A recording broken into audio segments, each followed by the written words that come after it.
I'm Dr. Haley Todsen, a board-certified emergency physician practicing for 20 years, a Menopause Society certified practitioner, and the founder of Optimize Integrative Health.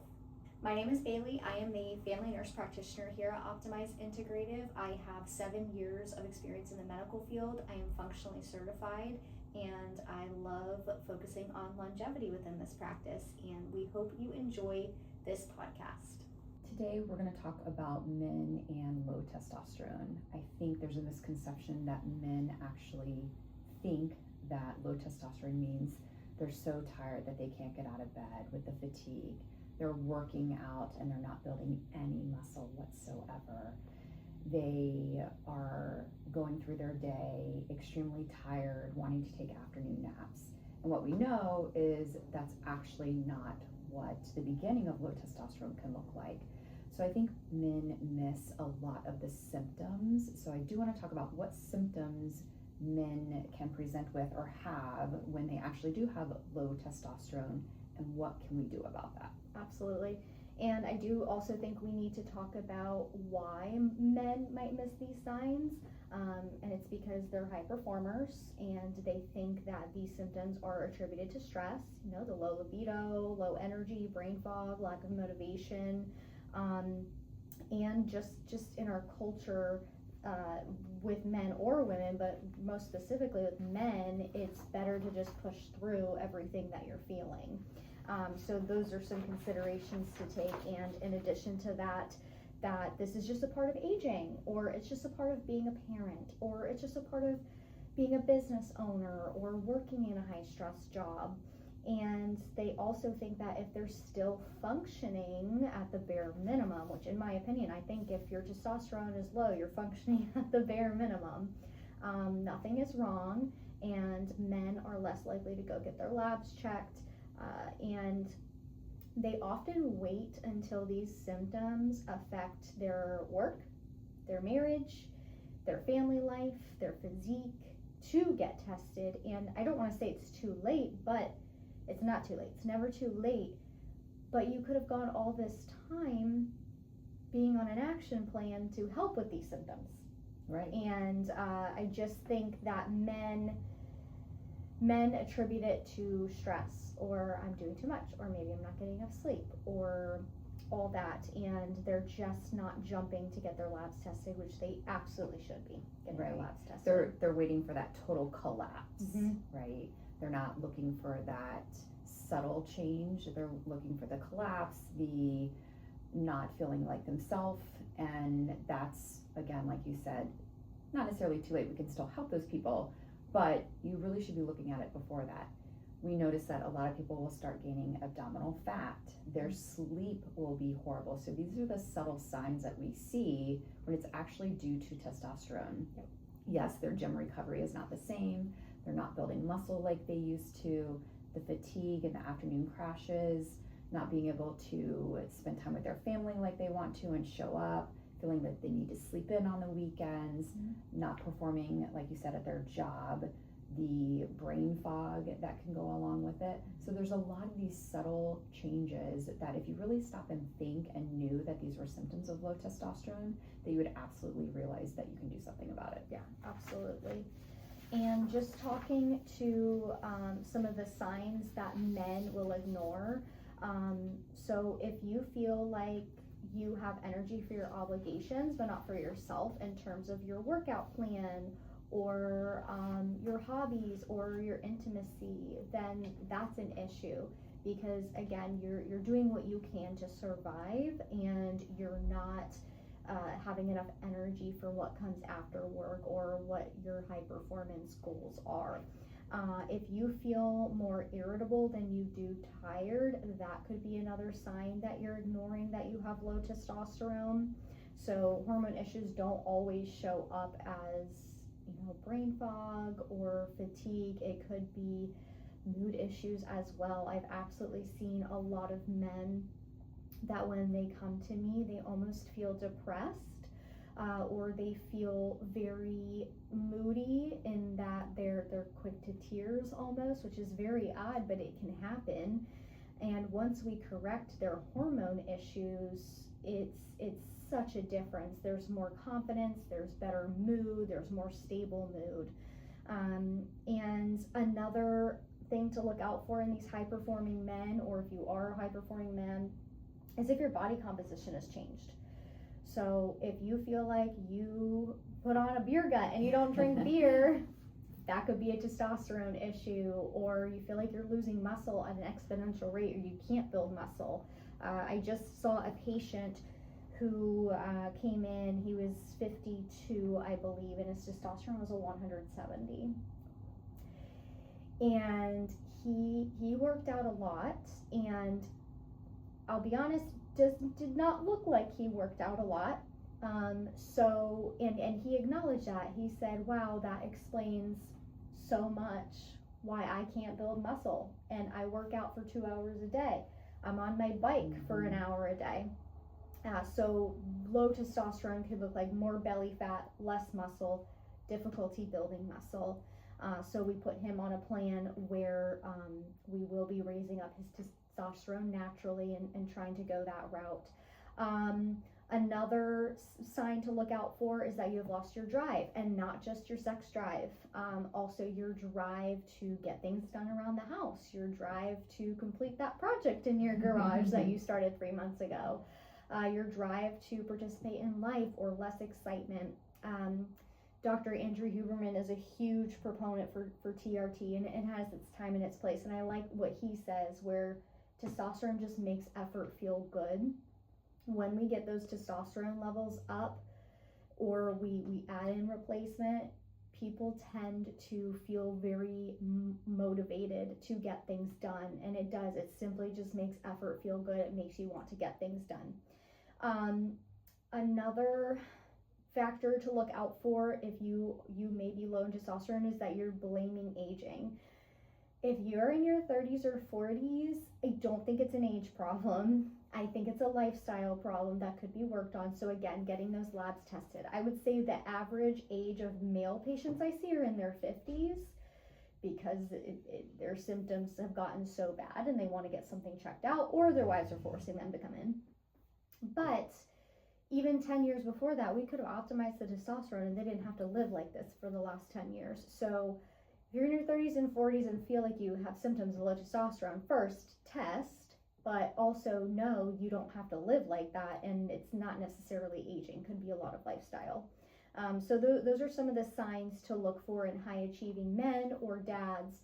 And again, it just all circles back to meeting with a provider, getting those labs tested, and then being put on an action plan to get your testosterone up naturally or with some help. Right. I love how you state that.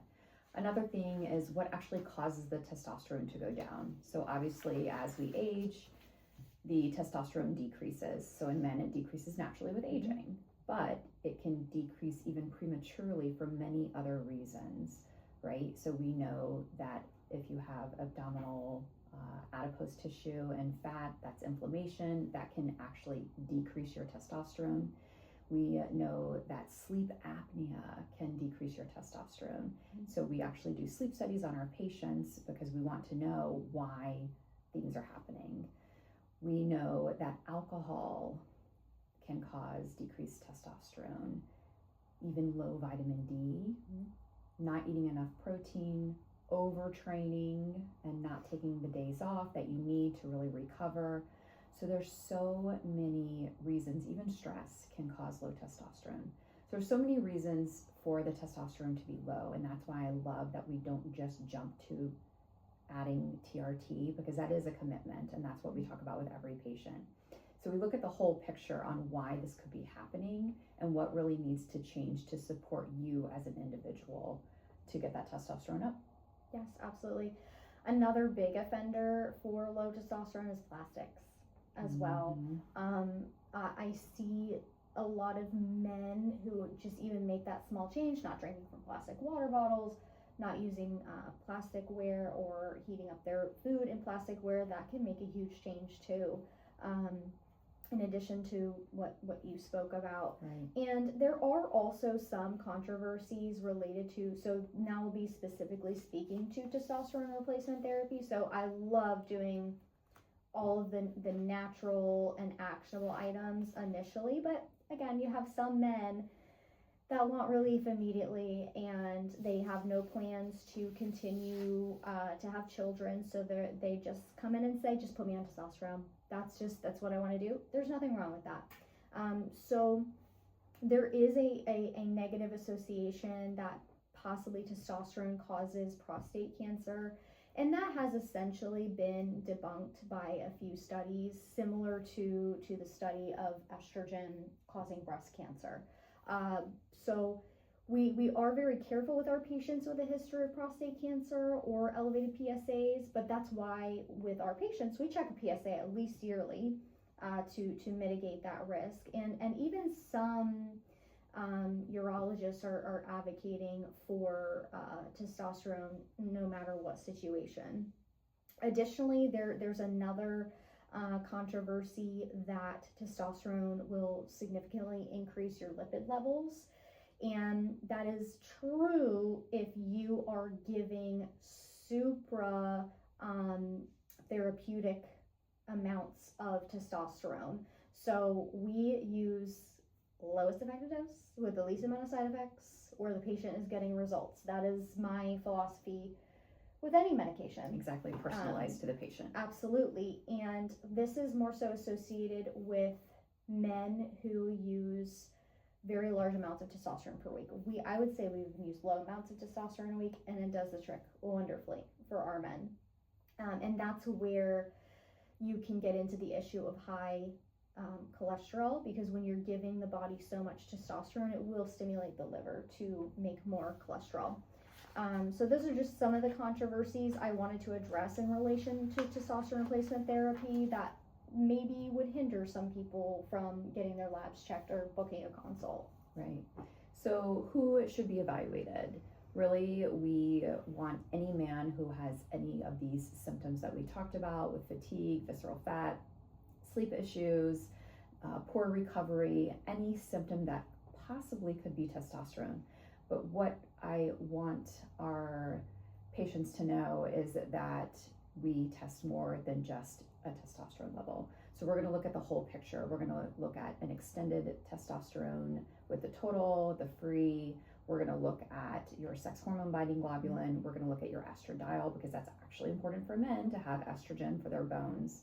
We are going to look at the cholesterol panel that you talked about. We're going to look at your CBC. We may order a sleep apnea test on you, a sleep study, if that's something that we are seeing that could be a possibility for this. So again, we go way beyond. We look at all your metabolic markers, because we are going to treat the person in front of us, not from a protocol. We are going to individualize the care based on your specific biomarkers and your symptoms. Absolutely, yeah. So in terms of the labs, metabolic health is so important. Thyroid health is so important in contributing to what your testosterone levels are. So we look at the full picture. Now, if you are not ready to have your labs tested yet, I would hope you are. What can you start doing now to help with some of these symptoms you're experiencing that could be low testosterone? It's not always low testosterone, but it could be. Definitely sleep. I would say that's number one. Sleep is number one for all of your hormones, essentially, and very important for men's testosterone. So if your sleep schedule is not optimized, if you don't have a good bedtime routine, that can really affect testosterone levels. Also, strength training has been shown to increase testosterone, specifically training the large muscles, so the back and the legs. Shows a mild increase in testosterone levels. Also, increasing protein intake could help with muscle building and maintaining that muscle. And addressing the level of fat you have on your body. Men need to have lower amounts of body fat on their body to help testosterone, and addressing insulin resistance, which you don't necessarily need to know the level. If you just assume you're insulin resistant, there are actions you can start taking, such as the order that you eat your meals. So starting with the protein and the fat, and then maybe waiting a few minutes to eat the carbs, taking a walk for 10 minutes after you eat your meals. That can help with insulin resistance. Also, reducing alcohol. You mentioned how alcohol can contribute to low testosterone and high estrogen. That is huge. I say no alcohol whatsoever, but if you have to have it as far away from bedtime as possible, and maybe only 1 to 2 times per week. And also addressing your exhaustion. If you're too exhausted to get through your day or participate in your family life, then that needs to be addressed as well. Find things that give you more energy, not caffeine, but getting outside.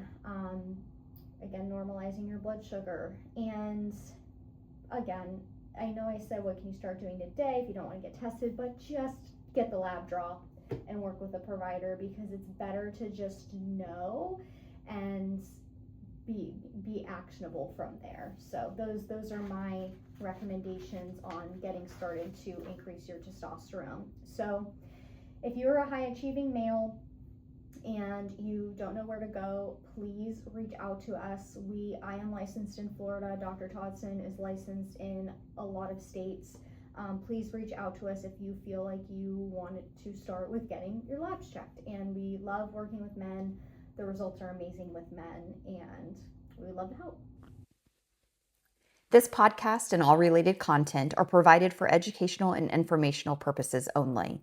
Nothing discussed on this show is intended to be, nor should it be interpreted as, medical advice, diagnosis, or treatment.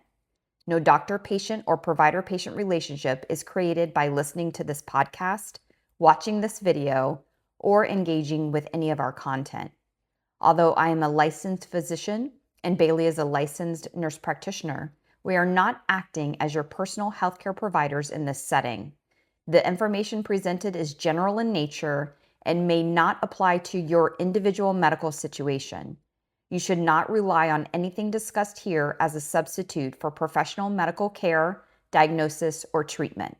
Always consult your own physician or qualified healthcare provider regarding any medical condition, medication, supplement, or health decision.